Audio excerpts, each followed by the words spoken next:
तो नमस्कार, मैं एसकेपी ट्रिपल एस पॉइंट में आपका स्वागत करता हूं। यूपी पुलिस कांस्टेबल की आज फर्स्ट शिफ्ट की परीक्षा हुई है 17 फरवरी 2024 को, और इसमें मैं मैथमेटिक्स के जो क्वेश्चंस इस पेपर में आए हुए हैं उनको सॉल्व करने वाला हूं। तो चलिए शुरू करते हैं। हम लोग गणित के जो क्वेश्चंस पूछे गए हैं उनकी व्याख्या सहित सॉल्यूशन, या पेपर में जो क्वेश्चंस आए हुए हैं उनका कैसे ट्रिक्स और कॉन्सेप्ट के थ्रू सॉल्व किए जाएंगे, वो सारी बातें हम लोग इस वीडियो में सीखने वाले हैं। तो आपके स्क्रीन पर ये क्वेश्चन नंबर 111 है। मैंने जिस सीरीज का पेपर से ये क्वेश्चन लिया है वहां पर ये गणित के क्वेश्चन 111 से शुरू है। तो देखिए, ये क्वेश्चंस में इसे सिंप्लीफाई करना है, सरल करना है।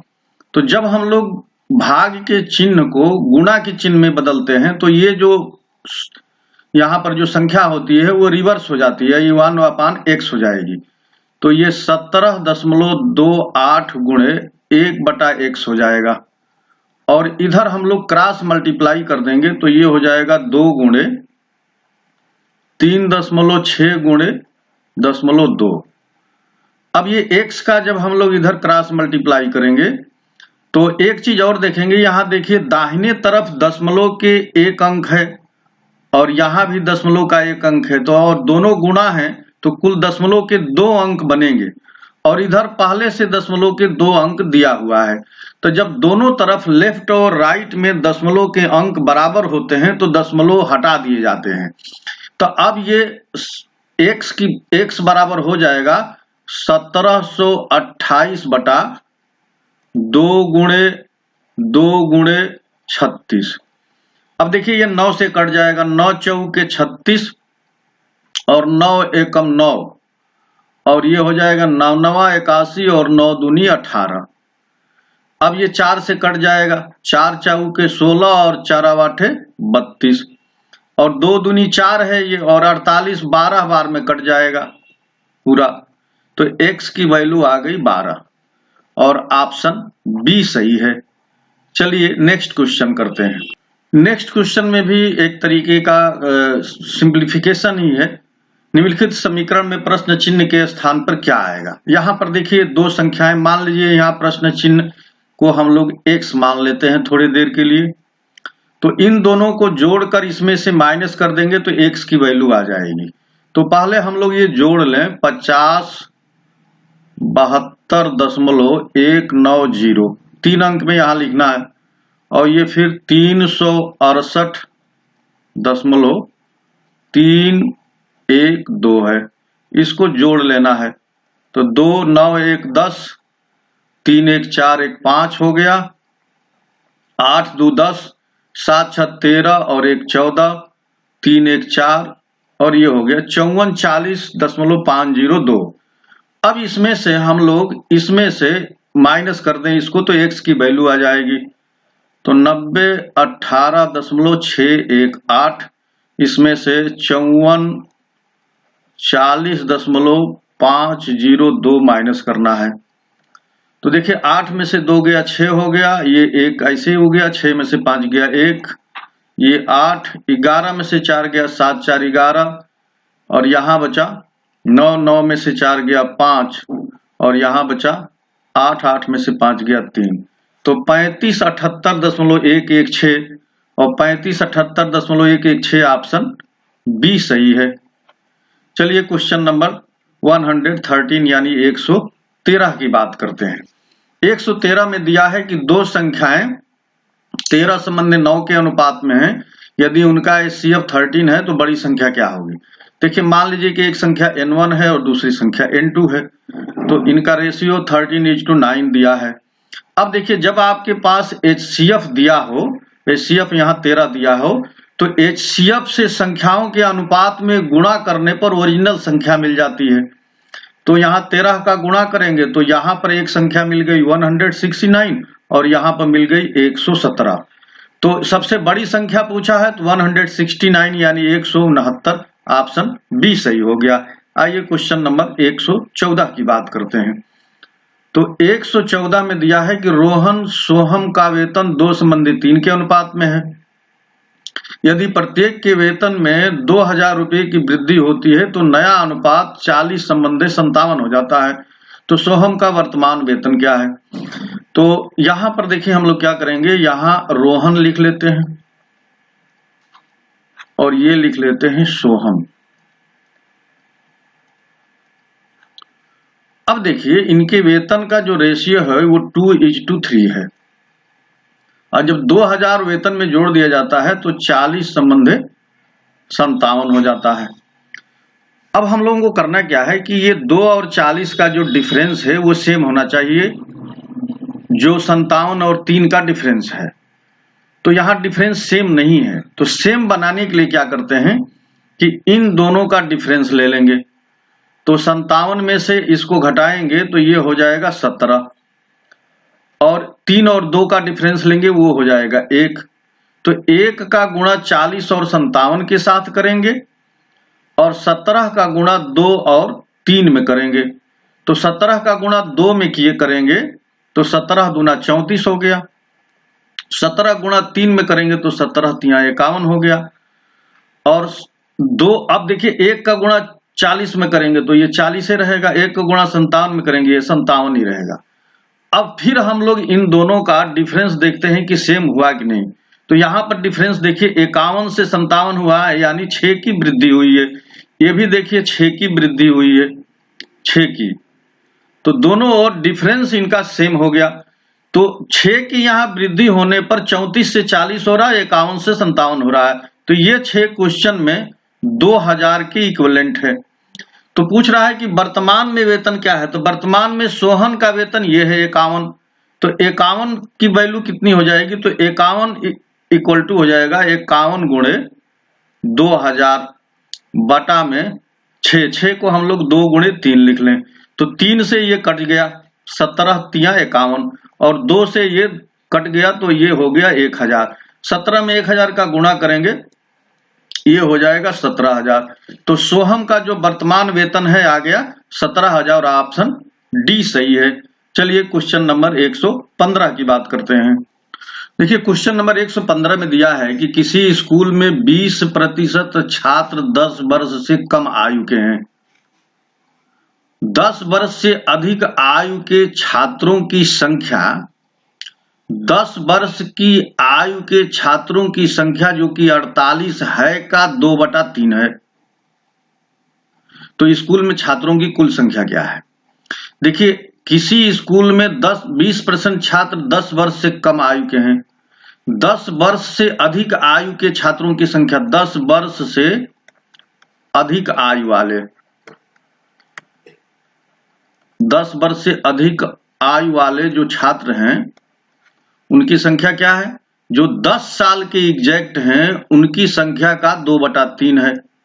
तो ये हो जाएगा, देखिए 16 से कट जाएगा, 16 दूना 32, 16 दूना 32 हो गया।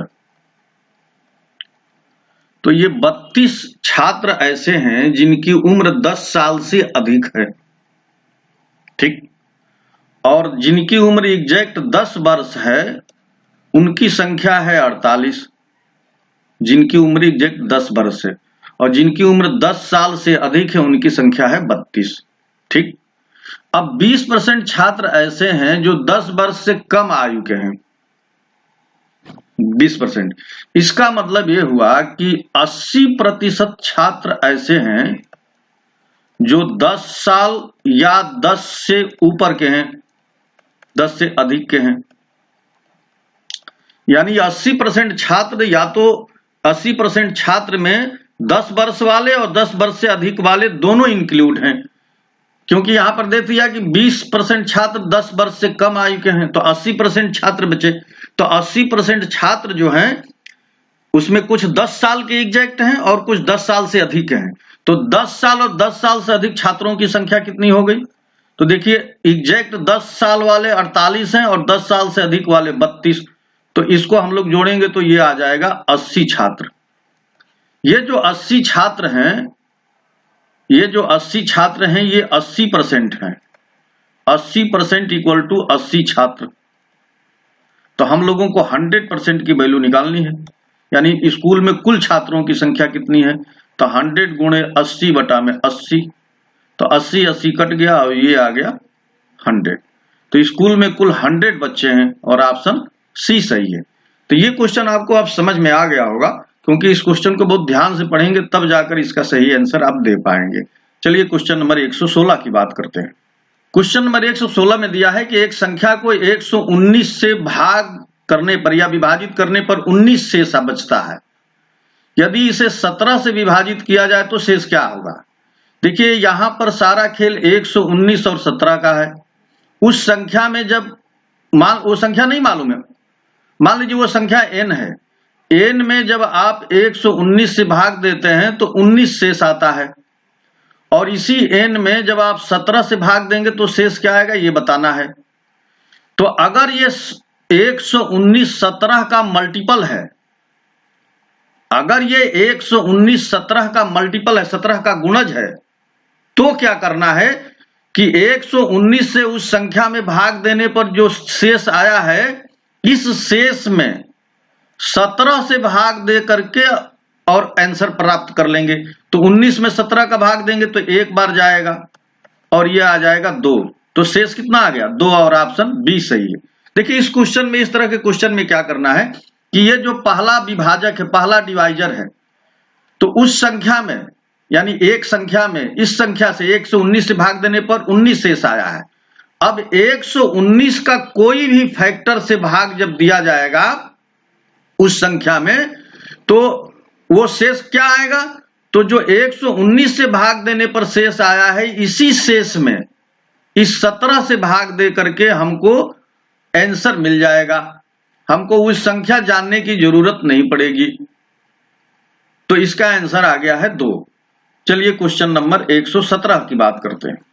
क्वेश्चन नंबर 117 में दिया है कि एक धनराशि चक्रवृद्धि ब्याज पर 3 वर्ष बाद 4,460 रुपये और 6 वर्ष बाद 6,690 रुपया हो जाती है, तो अनुमानित धनराशि ज्ञात कीजिए। देखिए मान लीजिए को धनराशि P है, तो P 3 साल बाद, 3 वर्ष बाद ये हो जाती है 4,460 रुपया, और फिर इसके नेक्स्ट 3 वर्ष बाद ये हो जाती है 6,690 रुपया। तो यहां से 3 वर्ष ये है, तो देखिए यहां से 3 वर्ष में ये हुई और यहां से 3 वर्ष में ये हुई, तो यहां से इसको यहां पहुंचने में कुल 6 वर्ष लग गए, 6 वर्ष। तो हम लोग फार्मूला जानते हैं, जो ये A होता है, ये माने मिश्र धन, वो होता है P 1 + R/100 के पावर n, और n यहां पर 3 दिया है।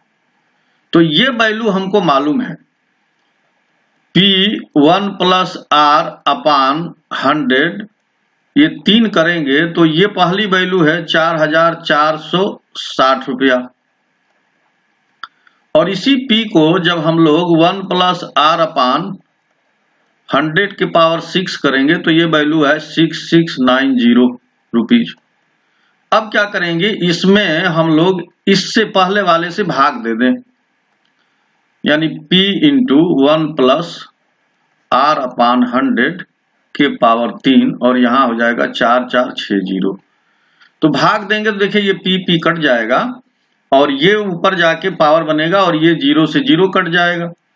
तो यहां भाग देंगे तो ये आ जाएगा 1.5, और यहां क्या बचेगा 1 + R/100 के पावर क्यूब बराबर 1 + 5 आ गया, इतना आ गया। अब हम लोगों को क्या निकालना है, मूलधन निकालना है कि वो अनुमानित धनराशि क्या है। तो अनुमानित धनराशि क्या है, देखिए ये P 1 + R के पावर 100 के पावर क्यूब बराबर ये दिया हुआ है 4460। अब ये जो पोर्शन है, ये इसकी वैल्यू यहां से आ गई है 1.5। तो P बराबर क्या हो जाएगा, देखिए 4460/1.5, और दशमलव हटा लेंगे तो ये 44600 हो जाएगा, और ये हो गया 15। तो इसमें जब आप भाग देंगे 15 से 44,600 में, तब आपको आंसर मिल जाएगा, ये नियर अबाउट आंसर मिलेगा 2973.33। तो उन 2,973.33 यानी ऑप्शन डी सही है। तो ये मैंने पूरी व्याख्या सहित आपको बता दिया है कि कैसे फार्मूला अप्लाई करेंगे और ये किस तरह से काम कर रहा है। तो आई होप कि आपको ये बात बिल्कुल ठीक से समझ में आ गई होगी। चलिए क्वेश्चन नंबर 118 की बात करते हैं। क्वेश्चन नंबर 118 में दिया है कि 3 साझेदार PQR एक व्यवसाय शुरू करते हैं।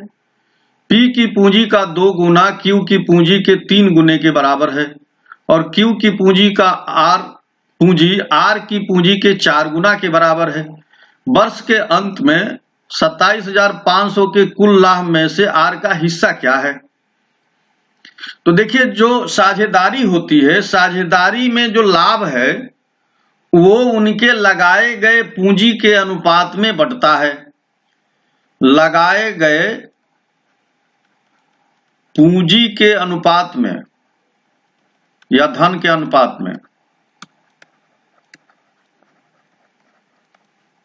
लाभ बढ़ता है।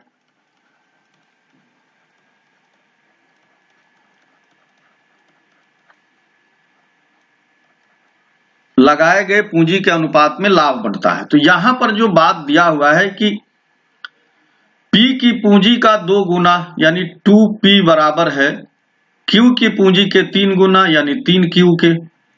तो यहां से P संबंधी Q हो जाएगा, ये उलट जाता है, 3 संबंधी 2 हो गया। और दूसरी तरफ दिया है कि Q की पूंजी R की पूंजी के 4 गुना है यानी Q बराबर है 4 इंटू R के। तो Q संबंधी R हो जाएगा, ये कोफिशिएंट बदल जाता है, 4 संबंधी 1 के। तो हमको आ गया P संबंधी Q की वैल्यू आ गई 3 संबंधी 2 और Q संबंधी R की वैल्यू आ गई 4 संबंधी 1। तो यहां से हम लोग इन तीनों का अनुपात निकाल लेंगे, P संबंधी Q संबंधी R।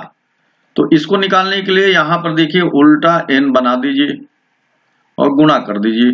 तो 4 तिहाई 12 संबंधी 4 दूनी 8 संबंधी 2। अब ये 2 से कट जाएगा तो 2 छके 12, 2 चौके 8 और 2 एकम 2। तो R अब यहां पर हम लोग लिख लेंगे P संबंधी Q संबंधी R। यह हो गया 6 संबंधी 4 संबंधी 1। तो ये पूरा जो है R का अनुपात 1 है, Q का अनुपात 4 है और P का अनुपात 6, ये इनकी पूंजी है। तो इनकी पूंजी का कुल योग कितना है? तो 6 4 10 1 11, 11 पूंजी का इनका है, पूंजी का लगा हुआ है और वो इस लाभ में ये बचेगा। तो जो इनकी पूंजी का अनुपात है वही लाभ का अनुपात है, वही प्रॉफिट का भी रेशियो है। तो हम लोग इसे जोड़ लिए तो 11 इक्विवेलेंट है 27,500 के।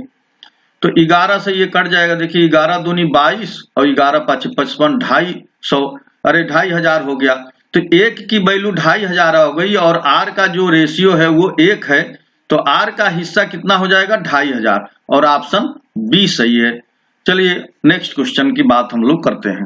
देखिए क्वेश्चन नंबर 119 में दिया है कि 6 संख्याओं का औसत 3.75 है, उनमें से 2 का औसत 3.2 है जबकि अन्य 2 का औसत 3.55 है। तो शेष 2 संख्याओं का औसत क्या होगा? तो देखिए शेष 2 संख्याओं का योग पहले निकालना होगा। तो कुल संख्याएं मान लीजिए कि x1 plus x2 plus x3 plus x4 plus x5 plus x6, ये 6 संख्याएं हैं। इनका औसत दिया है 3.75। तो ये औसत कैसे आता है? इसमें 6 से भाग देने पर आता है। तो जब इनको हम लोग इसमें 6 का गुणा कर देंगे यहाँ, तो x1 plus x2 plus x3 plus x4 plus x5 plus x6 बराबर 6 का गुणा यहाँ करेंगे तो 6 5 30, 6 7 42 और 3 45 के 5 हाथ मगल 4, 6 3 18 और 4 22। तो ये 22.50 आ गया। अब यहां पर देखिए इसमें से 2 संख्याओं का औसत 3.2 है। तो इसमें से कोई 2 संख्या मान लीजिए इन दोनों का ले लीजिए। तो x1 प्लस x2 का जो योग आ गया है 3.2 गुणे 2, तो ये हो जाएगा 6.4। और इसमें मान लीजिए इन दोनों का योग 2 संख्या और हैं, तो इनका दिया है 3.55। तो x3 प्लस x4 का योग कितना हो जाएगा? 3.55 में फिर 2 का गुणा कर देंगे तो 2 5 10, 2 5 10 1 11, 2 3 6 1 7, 7.10 आ गया। अब इन दोनों को जोड़ लेंगे तो जोड़ेंगे तो ये हो जाएगा 7 6 13, 13 50। अब 13 50 यहां तक की संख्याओं का योग आ गया है तो पूरे में से यानी इसमें से इतना माइनस कर देंगे तो जो शेष ये दो संख्याएं बची हैं इनका योग आ जाएगा। तो 22.50 में से 13.50 माइनस कर दिए तो देखिए 12 में से 3 गया 9 और यहां पर बचा 0। तो x5 और x6 का योग आ गया है 9, तो इनका रेशियो क्या आ जाएगा, x5 प्लस x6 बटा 2 इनका रेशियो है। तो 9 का आधा कर देंगे तो ये हो जाएगा 4.5 यानी 4.5। तो ऑप्शन सी सही है। मैं ये पूरा इसलिए डिटेल में बता दे रहा हूं कि जो पहली बार ये मैथमेटिक्स पढ़ रहा होगा और उसको एवरेज का थोड़ा भी ज्ञान होगा तो उसको ये बात समझ में आएगी। चलिए नेक्स्ट क्वेश्चन करते हैं। क्वेश्चन नंबर 120 में दिया है कि एक वस्तु एक निश्चित कीमत पर बेची जाती है, उस कीमत के 2/3 पर बेचने पर व्यक्ति को 10% की हानि होती है, तो मूल कीमत पर लाभ प्रतिशत क्या है। देखिए ये 2/3 जो है ना, ये पूर्व वाली कीमत है, पूर्व पहले वाली, और यही ओरिजिनल है, यही ओरिजिनल कीमत है बेचने वाली, ये यानी ये सेलिंग प्राइस। और ये जो 2 है, ये 2 भी सेलिंग प्राइस है, लेकिन इस ओरिजिनल का 2/3 2 आएगा, 3 का 2/3 2 आएगा। तो 2 रुपये पर जब बेचा जाता है तो 10% की हानि होती है, तो ये भी सेलिंग प्राइस है। तो कास्ट प्राइस क्या हो गई, 2 रुपया पर बेचने पर 10% की हानि है, तो 2 × 100/90 ये कास्ट प्राइस निकल आएगी। तो यहां पर देखिए 20/9 आ गया, 20/9 कास्ट प्राइस आ गई। और सेलिंग प्राइस पहले वाली क्या है, 3 है, ये जो 3 है यही सेलिंग प्राइस है पूर्व वाली। तो प्रॉफिट कैसे होता है भाई, 3 में से हम लोग 20/9 घटा देंगे जो कास्ट प्राइस है। तो ये देखिए 27 में से 20 निकल गया तो 7/9, ये प्रॉफिट आ गया। 7/9 प्रॉफिट हो रहा है, कितने पर हो रहा है भाई, 20/9 पर। तो प्रॉफिट परसेंटेज क्या होगा, 7/9 प्रॉफिट होता है 20/9 पूंजी लगाने पर, तो 100 पर कितना होगा। तो देखिए इसे सॉल्व कर लेंगे, 7/9 × 9/20 × 100। देखिए 9 से 9 कट गया, 20 से ये 5 बार में कट गया और 7 5 35, तो ये आ गया 35%। तो 35% जो है उसका ओरिजिनल लाभ प्रतिशत है। Find the gain percent at original price. तो ओरिजिनल प्राइस क्या थी, 3 थी जिस पर वो बेचा गया था, तो 35% उसको गेन होगा। आइए क्वेश्चन नंबर 121 की बात करते हैं। क्वेश्चन नंबर 121 में दिया है कि अनुक्रम 26 20 14 8 का 21वां पद ज्ञात कीजिए। और ये देखिए ये जो है ये समांतर श्रेणी में है, समांतर श्रेणी में यानी अर्थमेटिक सीरीज में।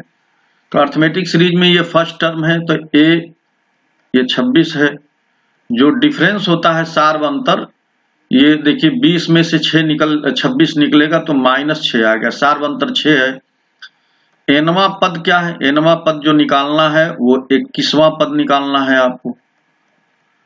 तो 21वां पद क्या आएगा, T21वां यानी टर्म 21वां क्या आएगा, तो ये होता है A + n-1 × D, ये फार्मूला होता है। तो यहां पर A 26 है प्लस n 21 है, 21 में से 1 निकाल देंगे तो 20 हो जाएगा, और D की वैल्यू -6 है तो -6 से गुणा हो गया। देखिए ये हो गया 26 और ये हो गया 120, 120 में से 26 निकालेंगे तो ये हो जाएगा -94। तो -94 यानी ऑप्शन बी सही है, इसका सही आंसर -94 आ गया। आइए नेक्स्ट क्वेश्चन करते हैं। क्वेश्चन नंबर 122 में दिया है कि एक वृत्ताकार मैदान का क्षेत्रफल 13.86 हेक्टेयर है, 3.2 प्रति मीटर की दर से इसकी बाड़ लगाने की लागत ज्ञात कीजिए और 1 हेक्टेयर बराबर 10,000 वर्ग मीटर है। तो इतना हेक्टेयर बराबर कितना हो जाएगा, तो 13.86 हेक्टेयर बराबर, इसको जब हम लोग मीटर में करेंगे तो इसमें 10,000 से गुणा कर दें। तो देखिए ये 2 जीरो, तो इसको जीरो दशमलव हटाने में चला गया, तो 138600 ये वर्ग मीटर आ गया। और ये वृत्त का क्षेत्रफल है, तो यहां से हमको पाई आर स्क्वायर आर की वैल्यू निकालनी है। तो पाई आर स्क्वायर बराबर 138600 आ गया। तो आर स्क्वायर की वैल्यू क्या आ गई, 1386 गुणे इसे 100 लिख लेते हैं।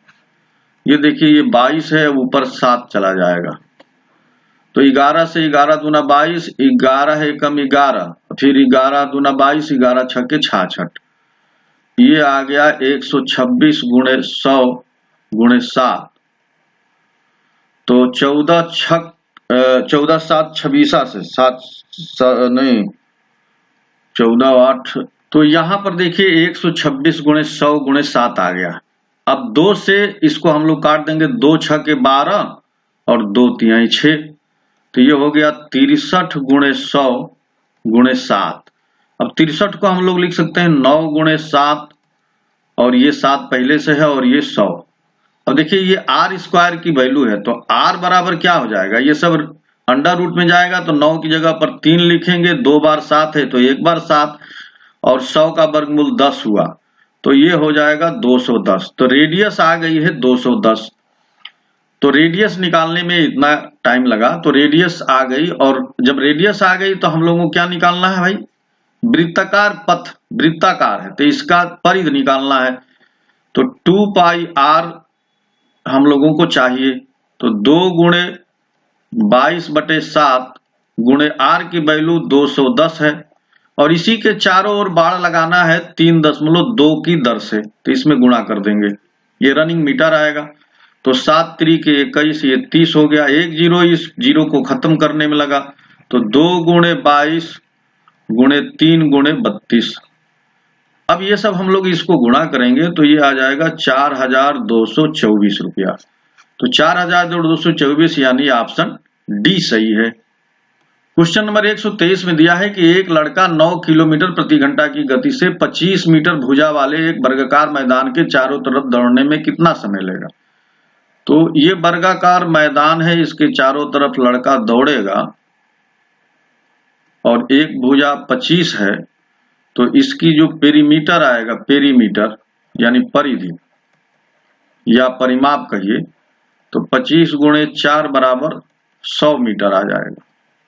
तो 100 मीटर की दूरी इस चाल से कितना तय करेगा, तो ये मीटर है और ये किलोमीटर में दिया है, तो इसको हम लोग 5/18 से जब गुणा कर देंगे तो ये मीटर पर सेकेंड में बदल जाएगा, ये मीटर पर सेकेंड में बदल गया। तो देखिए 9 दूना 18, ये आ गया 5/2 मीटर पर सेकेंड।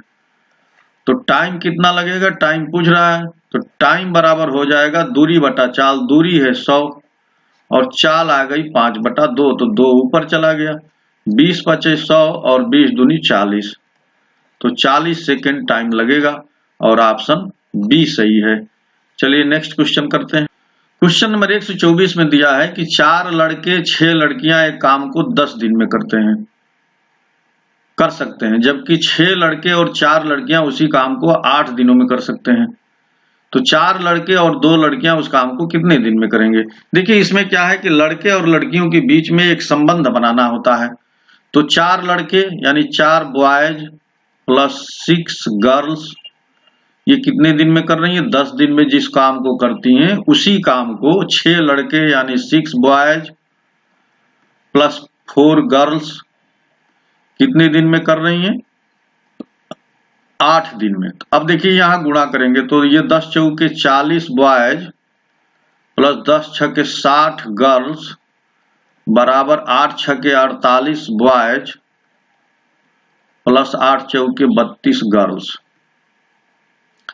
तो अब देखिए हम लोग बॉयज को उस साइड लाएंगे, 32 को गर्ल्स को इस साइड, तो 60 में से 32 निकल गया, तो 60 गर्ल्स माइनस 32 गर्ल्स बराबर 48 बॉयज माइनस 40 बॉयज। तो यहां पर देखिए घटा लीजिए, 10 में से 2 गया 8 बचा और 5 में से 3 गया 2 बचा। तो 28 गर्ल्स बराबर ये 8 बॉयज के हो गया। तो इसको हम लोग काट लेंगे तो 4 सत्ते 28 और 4 दूनी 8। तो 2 लड़के बराबर 7 लड़कियों के हैं। 2 लड़कों का जो काम है वो 7 लड़कियों के काम के बराबर है। अब देखिए यहां पर हम लोगों को ये वाला फार्मूला यूज करना है, M1 D1 बराबर M2 D2। M1 M2 क्या है? ये मजदूरों की संख्या है। D1 D2 क्या है? ये दिनों की संख्या है। तो यहां पर किसी को भी हम लोग ले लेंगे। मान लीजिए हम लोग ये ले लिए इसको, 4 लड़कियां प्लस 4 लड़के प्लस 6 लड़कियां, तो 4 बॉयज प्लस 6 गर्ल्स। अब देखिए 4 बॉयज की जगह पर 2 बॉयज 7 लड़कियों के बराबर हैं, तो 4 बॉयज 14 लड़कियों के बराबर होंगे और 6 लड़कियां पहले से हैं, तो 14 6 20 गर्ल्स हो गई। 20 गर्ल्स 10 दिन में काम करती हैं। अब हम लोग को निकालना है कि 4 लड़के और 2 लड़कियां उस काम को कितने दिन में करेंगे। तो 4 लड़के, तो 4 बॉयज प्लस 2 गर्ल्स, तो 4 बॉयज 14 गर्ल्स के बराबर हैं और 2 ये गर्ल्स, तो ये 16 गर्ल्स हो गई। 16 गर्ल्स ये कितने दिन में करेंगे? तो मान लीजिए कि ये D दिन में करेंगी, D2 दिन में। तो अब यहां पर ये फार्मूला लगा देंगे। देखिए 20 गुणे 10 बराबर हो गया 16 गुणे D2। तो 4 चौके 16 और 4 पांचे 20, 2 दूनी 4 और 2 पांचे 10। तो D बराबर हो गया 25/2। तो 25/2 यानी ऑप्शन D सही है। चलिए नेक्स्ट क्वेश्चन करते हैं। नेक्स्ट क्वेश्चन ग्राफ पर आधारित है। ये 125 से 129 तक के जो क्वेश्चन है इस ग्राफ पर डिपेंड है। तो इसमें दिया है, देखिए y एक्सिस पर, इस पर ये उत्पादन दिया है और यहाँ पर वर्ष की संख्या दिया है और उत्पादन की मात्रा इसके अंदर लिखा हुआ है। जैसे यहाँ पर 30 लिखा है, ये 45 लिखा है, ये 65 लिखा है, ये 50 लिखा है, ये 70 लिखा है, ये 55 लिखा है, ये 80 लिखा है और ये 85 लिखा है। तो मैंने इसलिए लिख दिया कि आपको आसानी से ये विजुअल हो जाए, दिख जाए। अब चलिए इसके हम लोग क्वेश्चन करते हैं। तो इस पहले क्वेश्चन में 125 में दिया है कि 2005 और 2006 का जो औसत उत्पादन निम्नलिखित में से किस वर्षों के जोड़े के औसत उत्पादन के बिल्कुल बराबर था। तो 2005 में कितना उत्पादन है? तो 2005 में देखिए 70 है और 2006 में कितना है? तो 2006 में है 55। तो इन दोनों का योग कर लेंगे, 7 5 12 125। इसमें 2 से भाग देंगे तो इसका एवरेज आ जाएगा। तो हमको 125 देखना है कि 125 और किसका हो रहा है। तो यहाँ पर देखिए 2002 और 2007। तो 2002 में 45 है और 2007 में 80 है। तो 80 और 45 हम लोग जोड़ लेंगे तो 5 8 4 12 तो हो गया। तो यही उत्तर हो जाएगा। इसमें यही पूछ रहा है कि 2005 और 2006 का औसत उत्पादन निम्नलिखित में से किस वर्षों के जोड़े के औसत उत्पादन के बिल्कुल बराबर है। तो 2002 में देखिए 2002 में कितना है? 2002 में 45 है, ये गलती हमने लिख दिया। 2002 में 45 है, ये 2002 में है और 2007 में 80 है। तो इनको जोड़ने पर 125 आ गया और यही 2005 और 2006 का आ रहा है। तो 2002 और 2007 का जो औसत उत्पादन है वो वही है जो 2005 और 2006 का है। तो इसका आंसर यही हो गया और ऑप्शन ए सही है। चलिए क्वेश्चन नंबर 126 की बात करते हैं। 126 में दिया है कि 2001 की तुलना में 2008 में मोबाइल के उत्पादन में अनुमानित प्रतिशत वृद्धि क्या थी। तो 2001 में कितने मोबाइल बने और 2008 में कितने मोबाइल बने? तो 2001 में जो मोबाइल बना, 2001 में हम लोग देख लेते हैं कि 2001 में 30 है और 2008 में 85 है। तो 2001 में 30 है और 2008 में 85 है। तो इन दोनों का अंतर कितना हो जाएगा भाई? 85 में से 30 निकाल दीजिए, तो ये 5 और 8 में से 3 गया 5, 55 आ गया। अब इसके पूछ रहा है कि अनुमानित प्रतिशत वृद्धि क्या है। तो प्रतिशत वृद्धि कैसे निकलती है भाई? 55 की वृद्धि हुई है 30 पर, तो 30 नीचे 2001 की तुलना हो रही है 2008 से, 2001 से तुलना 2008 की हो रही है, तो इसमें 100 का गुणा कर देंगे। देखिए ये एक जीरो से कट गया। अब ये हो गया 550 में 3 से भाग दिए, तो ये हो गया 183.33% आ गया। तो 183.33%, यानी ऑप्शन बी सही है। तो 2001 की तुलना में 2008 में मोबाइल का जो उत्पादन में वृद्धि थी वो 183.33% थी। आइए क्वेश्चन नंबर 126 की बात करते हैं। ये 2127 क्वेश्चन नंबर है। दिए गए वर्षों में से कितने वर्षों में मोबाइल का उत्पादन दिए गए वर्षों के औसत उत्पादन से अधिक था? ठीक है, तो यहाँ पर जो दिए गए वर्ष हैं उसमें जो औसत उत्पादन है वो हम लोग औसत उत्पादन पहले निकाल लेते हैं। तो सब वर्षों के उत्पादन को जोड़ लेंगे, तो 30 धन 45 धन 65 धन 50 धन 70 धन 55 धन 80 धन 85, और ये कुल 8 है। तो 8 से भाग देंगे, तो इनको हम लोग जब जोड़ेंगे तो ये आ जाएगा 480। 480 में 8 के भाग देंगे तो ये आ गया 60। अब कह रहा है कि ये जो पूरे का औसत आ गया, ये पूरे का औसत है। इस औसत से कितने ऐसे सेट हैं जिनका उत्पादन इस औसत से अधिक है? तो यहां पर देखते हैं कि 60 से अधिक वाले कितने हैं। तो 60 से अधिक वाले आप देखिए, 60 से अधिक वाले एक तो ये है, 60 से अधिक वाले देखिए ये है 2 हुआ, 3 और ये 4। तो 60 से अधिक औसत उत्पादन जो आया है, औसत उत्पादन 60 आया है। इससे अधिक कितने वर्षों में उत्पादन हुआ है? तो कुल 4 वर्षों में हुआ है। तो इसका आंसर हो जाएगा 4। आइए नेक्स्ट क्वेश्चन की बात करते हैं। देखिए इसमें दिया है कि किस वर्ष में पिछले वर्ष की तुलना में उत्पादन में प्रतिशत वृद्धि अधिकतम थी? किस वर्ष में? तो यहां पर देखिए 2007, 2005, 2003, 2002 दिया है। तो हम लोगों को आगे वाला वर्ष देखना है। तो यहां पर देखिए 2002 में ये जहां पर ये बढ़ रहा है उसी को केवल आपको कंसीडर भी करना है। देखिए जहां जहां पर बढ़ रहा है उसी को कंसीडर करना है। तो यहां पर ये कंसीडर होगा, जहां बढ़ रहा है ये कंसीडर होगा, यहां पर कंसीडर होगा। तो 55, 80, 50, 70 जहां बढ़ोतरी है वहीं देखना है।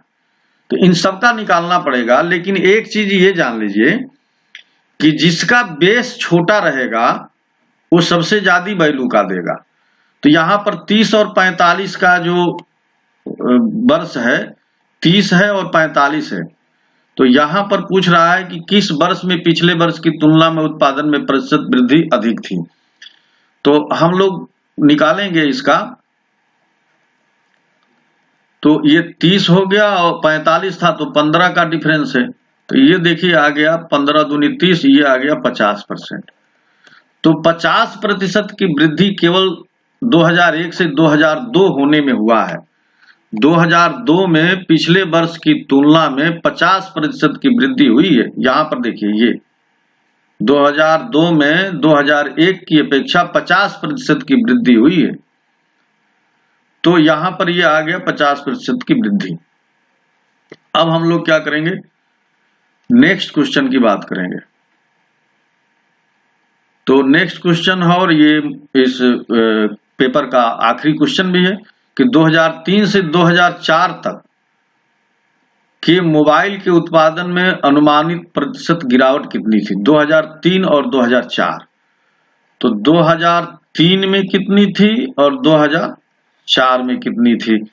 तो 2003 और 2004 का हम लोग देख लेते हैं।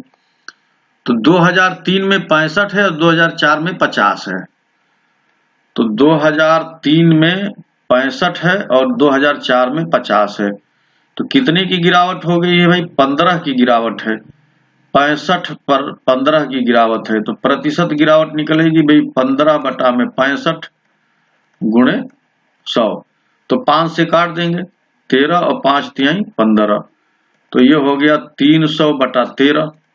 300 बटा 13 से जब हम लोग भाग देंगे तो 13 दूना 26, 4 और 13 तिया 39, लगभग 23% के आसपास आएगा। तो इसका सही आंसर ऑप्शन बी है।